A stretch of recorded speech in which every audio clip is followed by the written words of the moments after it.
Hello students, संश्लेषित रेशे और प्लास्टिक इस अध्याय का अगला हिस्सा आज हम पढ़ेंगे। पिछले हिस्से में हमने पढ़ा था कि कैसे एक संश्लेषित रेशे क्या होते हैं और वे कैसे बनाए जाते हैं और कौन कौन से संश्लेषित रेशे हैं।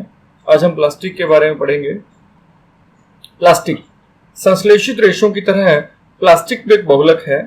सभी प्लास्टिकों में इकाई की व्यवस्था एक ही प्रकार की नहीं होती, कुछ में रेखीय होती है और अन्य में क्रॉसबद्ध रहती है। जैसे कि अगर यहाँ देखें आप ए उदाहरण में देखें तो बिल्कुल एक लाइन एक रेखा में सभी अणु प्लास्टिक के जुड़े हुए हैं, ठीक है, सभी मोनोमर एक क्रम में जुड़े हुए हैं। जबकि दूसरे में देखें तो ये क्रॉस तरीके से जुड़े हुए हैं, एक सीधी रेखा में भी और आड़ी रेखा में भी। तो इस प्रकार से अलग अलग प्रकार की प्लास्टिक पाई जाती हैं। प्लास्टिक के विभिन्न उपयोग क्यों हैं, प्लास्टिक के इतने अधिक उपयोग क्यों हैं? प्लास्टिक की वस्तुएं सभी संभव आकारों और साइजों में उपलब्ध हैं। प्लास्टिक आसानी से सांचे में ढाला जा सकता है तथा इसे कोई भी आकार दिया जा सकता है। प्लास्टिक का पुनः चक्रण हो सकता है, इसे पुनः प्रयुक्त किया जा सकता है, फिर से उपयोग कर सकते हैं, और इसे रंगा और पिघलाया जा सकता है। इसे बेल कर चादरों में भी बदला जा सकता है और इसकी तारें भी बनाई जा सकती हैं। इसीलिए इनके इतने विभिन्न प्रकार के उपयोग हैं। आप प्लास्टिक कुछ वस्तुएं देख सकते हैं जो आपके घरों में दैनिक जीवन में आजकल हमारे घरों में अधिकतर वस्तुएं प्लास्टिक की बनी होने लगी हैं। तो कुर्सियां, बाल्टी, ग्लास, बर्तन और स्विचेस और खिलौने और इस तरह की बहुत सारी चीजें आजकल प्लास्टिक से बनी हुई आती हैं। पॉलीथीन भी प्लास्टिक का एक प्रकार है।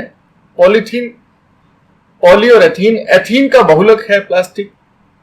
पॉलीथीन जो सामान्य उपयोग में आने वाली प्लास्टिक की थैलियां बनाने का काम आता है। आपने ये प्लास्टिक की थैलियां जरूर देखी होंगी। ये प्लास्टिक की थैलियां सभी पॉलीथीन से बनी होती हैं। प्लास्टिक दो प्रकार का होता है, एक थर्मोप्लास्टिक और एक थर्मोसेटिंग प्लास्टिक। थर्मोप्लास्टिक क्या है? प्लास्टिक जो गर्म करने पर आसानी से विकृत हो जाता है, जो सरलतापूर्वक मुड़ जाता है, उसे थर्मोप्लास्टिक कहते हैं। अंतर दोनों में स्पष्ट है। एक गर्म करने पर आसानी से मुड़ जाता है, विकृत हो जाता है, और दूसरा गर्म करने पर विकृत नहीं होता है। तो थर्मोप्लास्टिक वो प्लास्टिक है जो गर्म करने पर आसानी से विकृत हो जाता है या सरलतापूर्वक मुड़ जाता है। पॉलीथीन और पीवीसी थर्मोप्लास्टिक के कुछ उदाहरण हैं। इनका उपयोग खिलौने, कंघियां, विभिन्न प्रकार के पात्र का बड़े पैमाने पर निर्माण हेतु, जो आपके घरों में डिब्बे रहते हैं, ये बाल्टियां होती हैं, ये सभी थर्मोप्लास्टिक की बनी होती हैं। थर्मोसेटिंग प्लास्टिक, कुछ प्लास्टिक ऐसे हैं जिन्हें एक बार सांचे में ढाल दिया जाए तो उन्हें ऊष्मा देकर गर्म नहीं किया जा सकता, नरम नहीं किया जा सकता, यानी कि उन पर ऊष्मा का असर नहीं होता अधिक। ये थर्मोसेटिंग प्लास्टिक कहलाते हैं। इसके दो उदाहरण हैं, एक बेकेलाइट और एक मेलामाइन प्लास्टिक। तो अभी इनके ये बेकेलाइट और मेलामाइन के बारे में पढ़ लेते हैं। बेकेलाइट ये थर्मोसेटिक प्लास्टिक है। तो बेकेलाइट ऊष्मा और विद्युत की कुचालक होता है। यह विद्युत के स्विच, विभिन्न प्रकार के बर्तनों के हत्थे आदि को बनाने में काम आता है। तो आपने बेकेलाइट, इस तरह के हत्थे आपने बहुत सारे देखे होंगे। ये हत्थे जो बर्तनों के रहते हैं, ये सभी बेकेलाइट के बने होते हैं। मेलामाइन की बात करते हैं तो मेलामाइन एक बहुउपयोगी पदार्थ है। यह आग का प्रतिरोधक है और अन्य प्लास्टिकों की अपेक्षा ऊष्मा को सहने की अधिक क्षमता रखता है। तो मेलामाइन आग का प्रतिरोधक है, इसकी विशेषता है। यह फर्श की टाइलें, रसोई की बर्तन और कपड़े बनाने में, कपड़े जो कि अग्निशामक लोग पहनते हैं, कपड़े बनाने में उपयोग किया जाता है जो आग का प्रतिरोध करते हैं। तो आग बुझाने वाले जब पहुंचते हैं कहीं आग बुझाने के लिए, तो जो कपड़े विशेष प्रकार के पहने होते हैं वो मेलामाइन प्लास्टिक के बने होते हैं। कपड़े आप देख रहे हैं, ये अग्निदल जो पहनता है, ये सब मेलामाइन प्लास्टिक के बने हुए कपड़े होते हैं। इस तरह के घरों में क्रॉकरी जो आप यूज करते हैं, जो गर्म होने पर पिघलती नहीं है, ये भी मेलामाइन प्लास्टिक की बनी होती है। प्लास्टिक के अभिलाक्षणिक गुण, प्लास्टिक में बहुत से गुण हैं, उन्हीं के बारे में अब हम पढ़ेंगे जिसने इसे बहुउपयोगी बना दिया है। प्लास्टिक अनभिक्रियाशील होता है। प्लास्टिक आसानी से किसी वस्तु से क्रिया नहीं करता। प्लास्टिक जल और वायु से अभिक्रिया नहीं करते। उनका संक्षारण आसानी से नहीं होता, इसलिए इनका उपयोग बहुत से रसायनों सहित विभिन्न प्रकार के पदार्थों के संचयन में किया जाता है, क्योंकि प्लास्टिक कम अभिक्रियाशील है, अभिक्रिया नहीं करती आसानी से। दूसरा, प्लास्टिक हल्का, प्रबल और चिरस्थायी होता है। तो बहुत हल्का भी है, प्रबल मजबूत भी है और चिरस्थायी मतलब बहुत वर्षों तक ये इसी प्रकार से बना रहता है। तीसरा, विभिन्न आकार और साइजों में ढाला जा सकता है, इसलिए हम अधिकतर विभिन्न आकारों के बहुत सुंदर और बहुत विशेष विशेष प्रकार के आकारों की वस्तुएं इससे बना सकते हैं। प्लास्टिक सामान्यतः धातुओं की अपेक्षा सस्ते होते हैं। यह भी एक विशेष तुलना है जिसकी वजह से धातुओं का स्थान प्लास्टिक ने ले लिया है। धातुओं के डिब्बे महंगे होते हैं, जबकि प्लास्टिक के सस्ते। धातु की बाल्टी और तसले, ये सब चीजें जो आप प्लास्टिक की धातुओं की पहले यूज करते थे, कुर्सियां, ये सब अब प्लास्टिक की होने लगी हैं, क्योंकि धातुएं महंगी होती हैं जबकि प्लास्टिक उनकी तुलना में बहुत सस्ती है।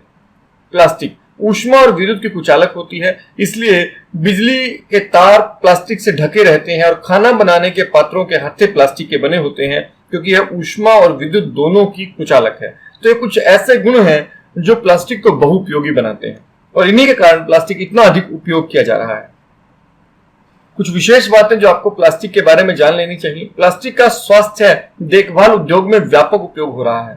इनके उपयोगों में कुछ उदाहरण है, दवा की गोलियां या टिक्कियों को पैक करने के लिए प्लास्टिक का उपयोग हो रहा है। घावों को सीने के लिए जो धागे बनाए जा रहे हैं वो प्लास्टिक के बनाए जा रहे हैं। सिरिंज प्लास्टिक की होती हैं जिनसे इंजेक्शन लगाया जाता है। चिकित्सकों के दस्ताने और विविध प्रकार के चिकित्सा यंत्र भी प्लास्टिक के बने हुए होते हैं। माइक्रोवेव ओवन, जिसमें खाने को गर्म करते हैं, आपने जरूर देखा होगा। माइक्रोवेव ओवन में भोजन पकाने हेतु विशिष्ट प्लास्टिक पात्र उपयोग में लिए जाते हैं। माइक्रोवेव ओवन में ऊष्मा खाद्य पदार्थों को पका देती है, परंतु प्लास्टिक पात्रों को प्रभावित नहीं करती। टेफ्लॉन, यह भी एक प्रकार का प्लास्टिक है, एक विशेष प्रकार का प्लास्टिक है जिस पर तेल या जल चिपकता नहीं है। यह भोजन पकाने के पात्रों पर न चिपकने वाली परत लगाने के काम आता है। तो अपने फ्राई पैन देखे होंगे, उन फ्राई पैन में खास तरह की प्लास्टिक लगी होती है, वो प्लास्टिक है टेफ्लॉन। अब प्लास्टिक को संबंधित हमारी कुछ समस्याएं भी हैं। प्लास्टिक अपघटित नहीं होती, तो कोई भी वस्तु जो अपघटित हो सकती है नहीं हो सकती, दो प्रकार की वस्तुएं होती हैं, एक जैव निम्नीकरणीय और एक जैव अनिम्नीकरणीय। जैव निम्नीकरणीय वे पदार्थ जो सूक्ष्म जीवों द्वारा अपघटित हो जाते हैं, जैव निम्नीकरणीय कहलाते हैं, जैसे सब्जियों के छिलके, कागज और लकड़ी। अगर इन्हें आप कुछ दिनों तक छोड़ दें तो सूक्ष्म जीवों को अपघटित करके खाद में बदल देंगे, जबकि जैव अनिम्नीकरणीय पदार्थ में ऐसा नहीं होता।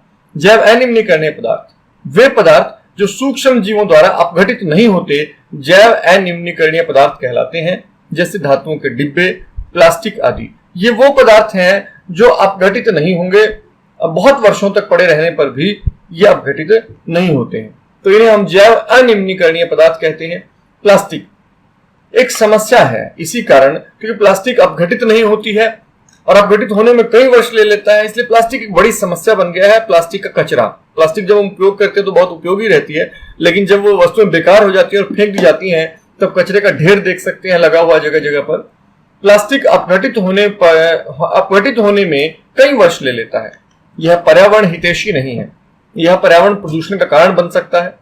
इसके अतिरिक्त जब इसे संश्लेषित पदार्थों को जलाया जाता है, जब प्लास्टिक को जलाते हैं तो पूर्णतः जलने में लंबा समय लेता है और इस प्रक्रम में यह भारी मात्रा में विषैला धुआं उत्सर्जित कर पर्यावरण को प्रदूषित करता है।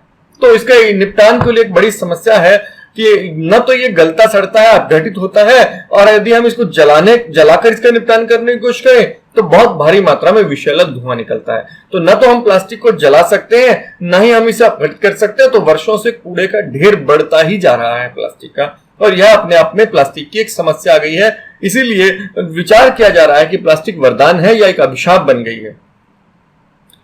प्लास्टिक को कैसे कम कर सकते हैं? प्लास्टिक कचरे को कम करने के लिए हमें 4R सिद्धांत को अपनाना होगा।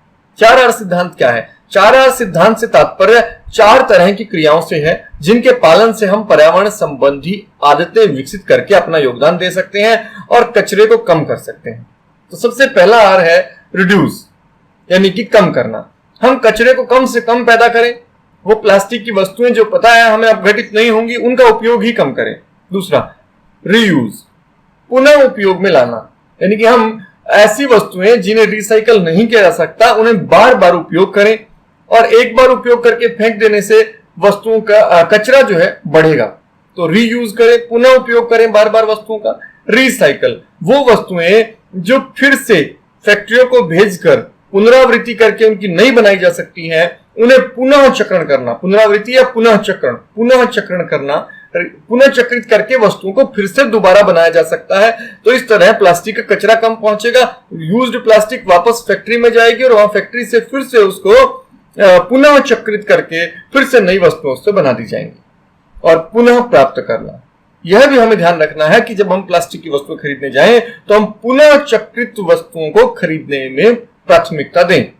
ये न सिर्फ सस्ती होंगी बल्कि हमारे पर्यावरण हितैषी स्वभाव को भी दिखाएंगी, क्योंकि ये वस्तुएं जो पुनः चक्रित होकर बाजार में आई हैं, यदि हम उन्हें खरीदेंगे तो नई प्लास्टिक की वस्तुएं कम बनाई जाएंगी, जिससे कचरा कम पैदा होगा। तो अगर हम 4R के सिद्धांत का उपयोग करें तो निश्चित रूप से हम प्लास्टिक के कचरे को काफी मात्रा में कम कर पाएंगे। तो ये लेसन में इतना ही, अगले लेसन के साथ जल्द आएंगे। धन्यवाद।